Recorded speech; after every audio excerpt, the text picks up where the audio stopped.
Hi అండి, welcome to our channel. ఈరోజు మన వీడియోలో అరటికాయ ఆవపెట్టి కూర చూపిస్తున్నానండి. పుల్ల పుల్లగా, కారం కారంగా, ఘాటుగా చాలా బాగుంటుంది. అన్నంలోకి ఈ కూర వేసుకుని వేరుశనగ నూనె గాని, నువ్వుల నూనె గాని కలుపుకొని తింటే అద్భుతంగా ఉంటుందండి. ముందుగా ఆవ ముద్ద తయారు చేయడం కోసం 1.5 స్పూన్ల ఆవాలు, 2 ఎండుమిర్చి వేసుకుని కొద్దిగా నీళ్లను వేసుకుని ఒక అరగంట సేపు నానబెట్టుకోవాలి. ఇలా తయారు చేసుకున్న ఆవ ముద్దని ఫ్రిడ్జ్‌లో పెట్టుకుంటే 2, 3 రోజుల పాటు నిల్వ చేసుకోవచ్చండి. పులిహోరలోకి, ఇంకా పనసపొట్టు కూర, క్యాబేజీ కూరలోకి కూడా వేసుకోవచ్చు. ఇప్పుడు వీటిని మిక్సీ జార్‌లోకి వేసుకొని మెత్తగా రుబ్బు పెట్టుకోవాలి. ఆవ ముద్ద రెడీ అయింది. ఇప్పుడు స్టవ్ మీద గిన్నె పెట్టుకుని గిన్నెలో సగానికి నీళ్లను తీసుకోవాలండి. నీళ్లు కొద్దిగా కాగడం మొదలైన తర్వాత తరిగి పెట్టుకున్న అరటికాయ ముక్కల్ని వేసుకోవాలి. ఈ కూరకి అరటికాయ ముక్కల్ని మరీ చిన్న చిన్న ముక్కలుగా కాకుండా మీడియం సైజు ముక్కలుగా తరిగి పెట్టుకోవాలి. ఇందులోకి పావు స్పూను పసుపు, పావు స్పూను ఉప్పు వేసుకుని అరటికాయ ముక్కల్ని మగ్గించుకోవాలి. మరి ముక్క చిదురైపోయినట్లుగా కాకుండా అక్కడక్కడ పలుకు ఉండేలాగా ఉడికించుకుంటే తినేటప్పుడు బాగుంటుందండి. ఈ విధంగా ఉడికితే బాగుంటుంది.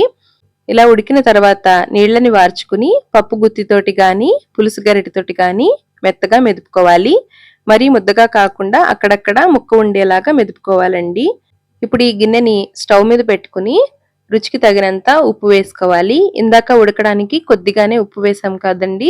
ఇప్పుడు కూర ఉడకడానికి కొద్దిగా ఉప్పు అవసరం అవుతుంది. ఇప్పుడు ఇందులోకి పెద్ద నిమ్మకాయ సైజు అంత చింతపండుని నానబెట్టుకుని చిక్కటి చింతపండు గుజ్జుని వేసుకోవాలి. ఈ చింతపండు గుజ్జులో అరటికాయ ముక్కలు కలుపుతూ 1-2 నిమిషాలు ఉడికించుకోవాలి. ఇలా ఉడుకుతూ ఉండగా పోపు కోసం స్టవ్ మీద చిన్న ప్యాన్ పెట్టుకుని అందులోకి వేరుశనగ నూనె గాని, నువ్వుల నూనె గాని వేసుకోండి. ఈ కూరకి బాగుంటుంది. నూనె వేడైన తర్వాత శనగపప్పు, మినప్పప్పు, ఆవాలు, జీలకర్ర వేసుకోవాలి. ఇలాంటి కూరలకి పోపు కొద్దిగా ఎక్కువగా ఉంటేనే బాగుంటుందండి. ఒక ఎండుమిర్చి వేసుకుని పోపు బాగా వేగిన తర్వాత ఇందులోకి తరిగి పెట్టుకున్న పచ్చిమిర్చి, 2-3 రెమ్మల కరివేపాకు వేసుకోవాలి. ఒక పావు స్పూన్ అంతా ఇంగు పొడిని వేసుకోండి. కూర బాగుంటుంది.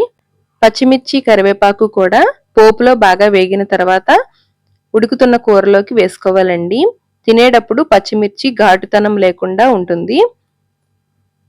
పోపు వేసిన వెంటనే స్టవ్ మీద నుంచి దించకుండా ఈ పోపు అంతా కూరకి బాగా పట్టే విధంగా 1 నిమిషం మగ్గించుకోవాలి.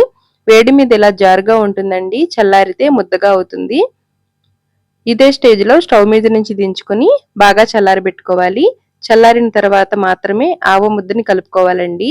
వేడి మీద వేస్తే ఆవ కదండి చేదొస్తుంది.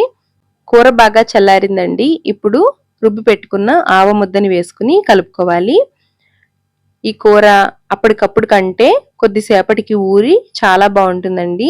ఒక్కసారి ఈ విధంగా ట్రై చేయండి. ట్రై చేసి ఎలా వచ్చిందో కామెంట్ చేయండి. ఈ వీడియో మీకు నచ్చితే లైక్ చేసి మీ ఫ్రెండ్స్ అండ్ ఫ్యామిలీ మెంబర్స్కి షేర్ చేయండి.